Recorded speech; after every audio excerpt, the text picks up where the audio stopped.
사랑합니다. 축복합니다.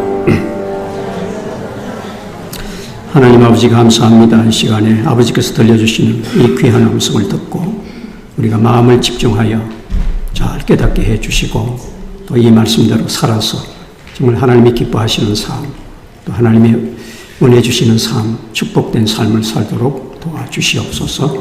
예수님 이름으로 기도드립니다. 아멘.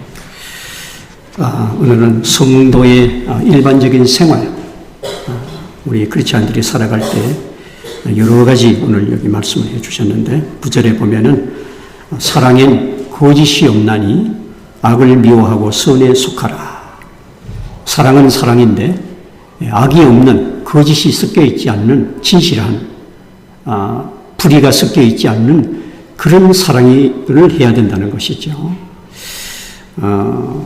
우리가 잘 아는 인도의 간디가 있잖아요. 간디가 자기 조국 인도를 참 사랑하고 독립을 위해서 애썼지만은 그는 이렇게 말했습니다.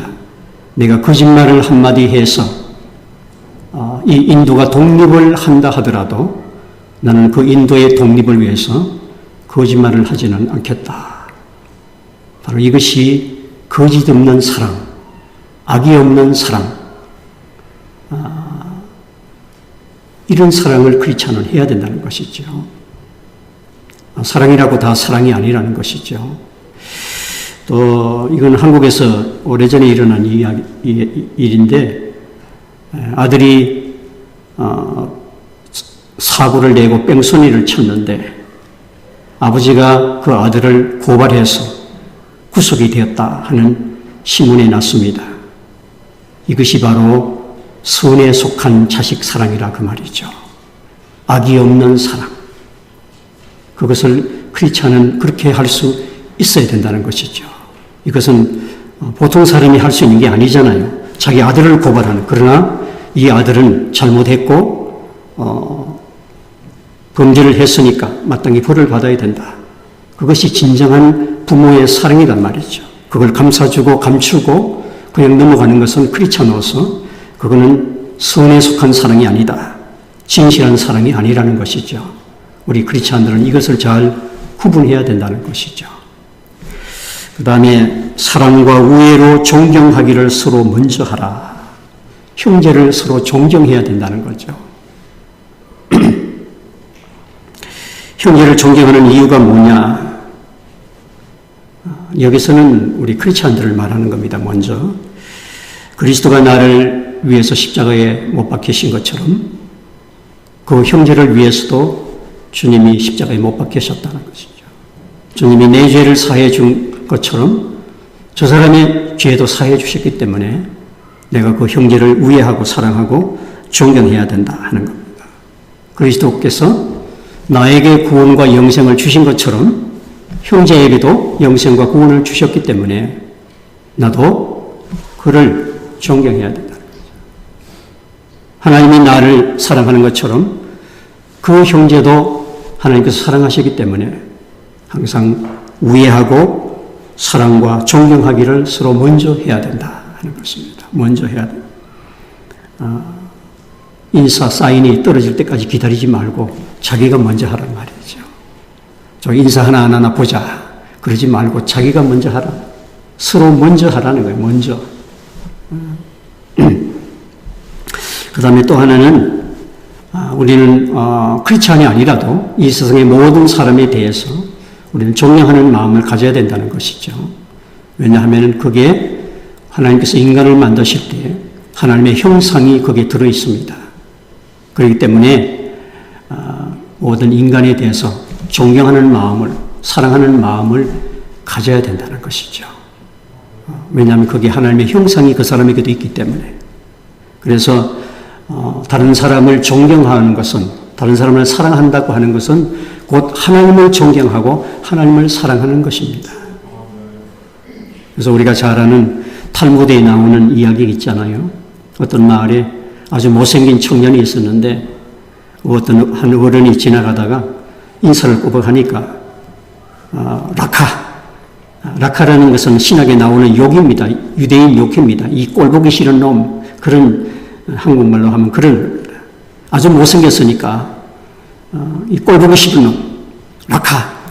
그러니까 그 청년이 하는 말이 날 보고 그러시지 말고 나를 만드신 하나님 보고 욕하세요.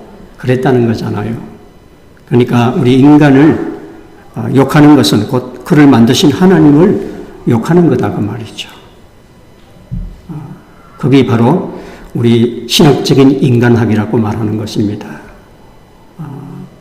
하나님이 평성이 있고 하나님이 만드셨는데 그 사람을 멸시하는 것은 그를 만드신 하나님을 멸시하는 거라고 말이죠. 그래서 그것이 무서운 거예요. 우리가 형제를 미워하는 것은 그를 만드신 하나님을 미워하는 것과 같다고 그랬어요. 그래서 형제를 사랑하고 우애하고 존경하기를 서로 먼저 하라. 먼저 하라. 현세에는 외모 지상주의라고 그러잖아요. 한국에는 그런 말이 있다면서 예쁘면 다 용서된대, 한국에는. 우선 예쁘고 봐야 돼. 그러니까 막 고치는 거죠. 이 이야기를 듣고 웃어야 할지, 이 외모 지상주의, 이 한국의 이 상황을 이 무서운 이 유머가 말해주는 것 같아요. 운동장에서 아이들이 놉니다. 그런데 어떤 여학생이 넘어졌어요. 그러니까 남학생이 쫓아가가지고 그 아이가 딱 보고 예쁘면은 금방 일으켜 준대. 그러나 보통이면은 야 일어나 그런다는 거죠. 그리고 못생겼으면 밟아버린대. 이것이 바로 한국의 어떤 모습을 보여주는 거예요. 외모지상주의. 외모지상주의. 그러나 사무엘상 16장에 보면은 사람은 외모를 보지만은 하나님은 그 마음의 중심, 그 신앙을 보시노니라. 우리 크리스찬들은 이런 신령한 눈을 가지고 있어야 됩니다.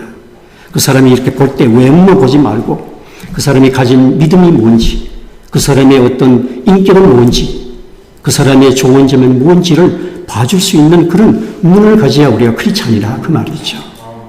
그것이 바로 그런 마음을 가지고 있는 사람이라야 남을 존경하고 우애하고 사랑할 수가 있다는 것이죠. 그 다음에 11절에 보면은 부지런하여 게으르지 말고 열심을 품고 주를 섬기라. 주를 섬기라. 그런데 다른 사본에 보면은 카이로스라고 하는 시간이라는 단어가 거기 들어가 있습니다. 그래서 이 말씀은 이렇게 되는 겁니다. 시간이 있을 때 주를 잘 섬겨라. 시간이 있을 때. 한 번 가고 다시 오지 못하는 것 세 가지가 있다는데 그게 뭡니까? 화살. 화살을 한 번 활을 떠나면 다시 돌아오지 못합니다. 그 다음에는 입에서 나온 말 한 번 뱉어놓으면 다시 그 말을 주워 담을 수가 없다는 것이죠. 그 다음에는 놓친 기회, opportunity. 한 번 기회를 놓치면 다시 돌아오지 않는다. 우리가 이 말씀처럼 우리 인간의 삶이라는 것이 정말 알 수 없는 것이기 때문에 언제 우리가 어떻게 될지 모른다는 것이죠. 그래서 시간이 있을 때, 형편될 때, 할 수 있을 때 주를 잘 섬겨라. 주를 잘 섬겨라. 그 말씀입니다. 그 다음에는 부지런하여 열심으로 주를 섬기라고 했습니다. 신앙생활의 이 영적 게으름 때문에 우리가 잃어버리는 것이 참 많습니다. 잠언 13장에 보면은 게으름으로 원하는 것을 얻지 못하느니라. 우리가 영적으로 게으르기 때문에 우리가 원하는 것을 얻지 못한다는 것입니다. 그래서 소원은 많은데 기도하는데 게으르기 때문에 얻지를 못해. 우리가 소원하는 걸 얻지 못한다는 거예요. 그래서 늘 우리 교인들 열심히 살려고 그러고 좀 더 잘 살려고 그러고 또 열심히 하려고 그러고 또 잘하려고 애쓰는 건 좋습니다. 그러나 원하는 것이 있는 만큼 내가 기도해도 열심히 해야 됩니다. 그래야 그것을 얻을 수 있단 말이죠. 소원이 있는데 기도가 부족하면은 그건 희망사항으로 끝나버리고 만다는 것입니다. 우리 크리스찬들은. 그러므로 내가 해야 할 일이 어떤 완성해야 할 과제가 많으면 많을수록 기도를 많이 해야 된다는 것이죠. 그래야 우리가 소원하는 것을 이룰 수가 있다. 그래서 우리가 영적으로 게으르기 때문에 소원은 많은데 기도가 따라주지 않으니까 얻는 게 없다. 그 다음에 말씀의 게으름으로 능력과 지혜의 복을 얻지 못한다는 것이죠. 우리의 어떤 능력, 크리스찬으로서 어떤 지혜는 하나님의 말씀으로부터 옵니다. 그래서 이 말씀을 공부해야 우리가 이 세상을 어떻게 살아갈지, 또 비즈니스를 어떻게 해야 할지, 자식을 어떻게 키워야 될지, 내가 어떻게 결정하고 살아야 될지, 이런 지혜를 하나님의 말씀으로부터 얻는데, 이 말씀을 우리가 게으르기 때문에 그냥 우리가 살아가는 삶이 그냥 어떨 때는 복잡해지는 것입니다. 복잡해지는 거다 그 말이죠. 봉사와 헌신에 게으르기 때문에 약속된 상급을 얻지 못한다는 것이죠. 하나님이 우리에게 많은 축복을, 많은 은혜를 많이 약속해 주었습니다. 그런데 우리가 어떤 봉사한다든지 헌신에 게으르기 때문에 그 약속한 복을, 그 은혜를 우리가 다 받아가지지 못할 때가 많다는 거죠. 그래서 너희는 게으르지 말고 열심을 품고 주를 섬기라. 그 다음에 12절에 보면은 소망 중에 즐거워하며 환난 중에 참으며 기도에 항상 힘쓰라. 우리에게는 궁극적인 소망이 있잖아요. 영생, 그리고 천국 간다는 소망이 있습니다. 그러니까 항상 즐겁게 살아야 된다는 것이죠. 우리 크리스찬들에게는 이 소망은 다 가지고 있잖아요. 우리가 영생을 얻고 천국 간다. 이 소망을 가지고 즐거워해야 된다는 것이죠. 늘 기쁘게 살아야 된다는 것이죠. 그리고 오늘 별 소망이 보이지 않아도 늘 기도하는 사람에게는 희망이 생깁니다. 희망이 있다 그 말이에요. 희망이 있다.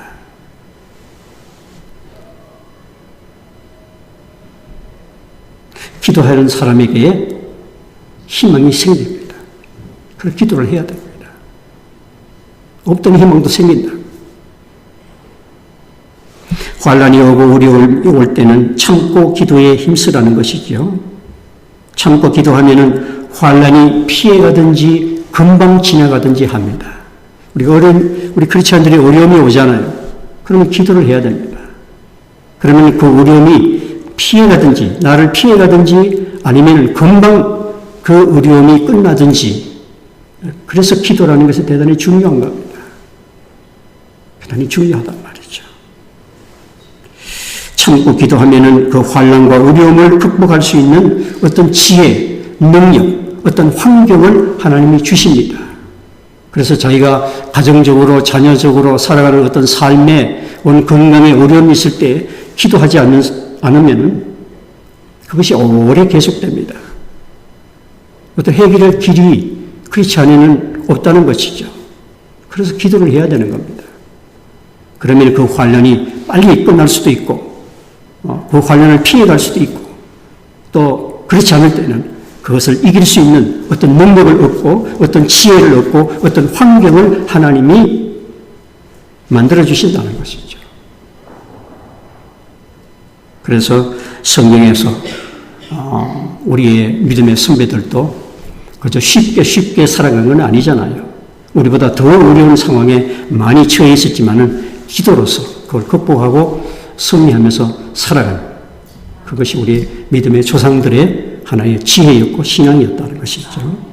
그 다음에 어려움을 통해서 기도하는 것은 믿음이 단련되고 믿음이 성장하고 인격이 성숙되는 기회가 될 수 있기 때문에, 특별히 어려울 때는 기도를 많이 하면은 오히려 더 많이 우리가 성장할 수가 있습니다. 성장할 수가 있단 말이죠. 그 다음에 13절에 보면은 성도들의 쓸 것을 공급하고 손 대접하기를 힘써라. 성도들의 쓸 것을 주고 남 대접하기를 좋아하라. 하라는 것이죠. 하나님의 복의 원리 중에 변치 않는 약속이 하나가 있는데 그것은 주는 자가 복이 있다. 우리는 뭘 받는 게 복이라고 그러지만 예수님은 주는 자가 복이 있다. 주는 자는 항상 줄 것이 있게 해준다는 겁니다. 주는 자가 복이 있어요.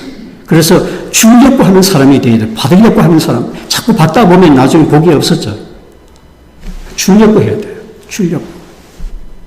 그 주는 것이 바로 복이란 말이죠.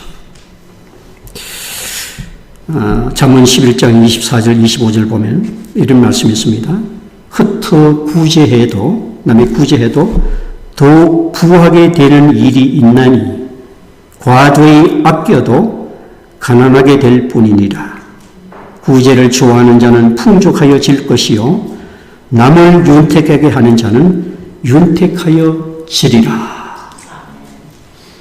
그래서 우리 성서학자 우리가 잘 아는 오치만 리가 그의 책에서 그런 이야기를 했어요. 우리 크리스찬들이 경제적인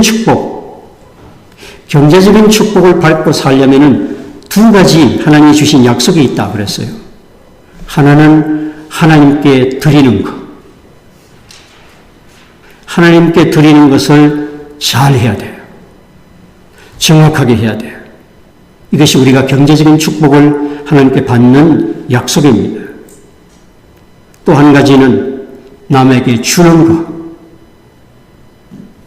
이 두 가지가 바로 우리가 경제적인 축복을 누리는 하나님이 주신 약속이라, 두 가지 약속이라는 거죠.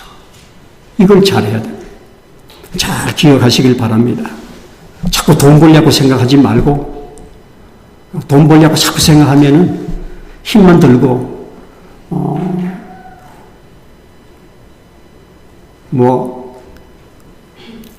그래 하나님께서 주신 이 축복의 길이 뭔가를 우리가 잘 그 지혜인데 그걸 잘 알고 살면은 이 세상에서 살아가는데 큰 문제가 없습니다. 아무쪼록 우리 교인들도 이 말씀을 잘 순종해가지고 잘 깨달아서 하나님 앞에 드리는 거 잘 하셔야 됩니다. 그리고 남의 주는 것도 잘 하면 앞으로 살아갈 동안에 경제적인 어려움 없이 살게 될 줄로 믿습니다. 기도드립시다. 하나님, 오늘 여러 가지 말씀으로 아버지께서 우리에게 주셨는데 이 말씀을 잘 깨닫고 잘 순종하고 이대로 살게 해 주옵소서. 그러면 하나님께서 우리에게 약속하신 축복과 은혜를 주실 줄로 믿습니다. 우리 하나님의 자녀들이 이 땅 위에 살아갈 때 항상 기쁘게 즐겁게 또 부족함이 없이 하나님이 주신 은혜 속에서 항상 감사하며 사는 우리 모든 성도들의 삶이 되도록 축복해 주옵소서.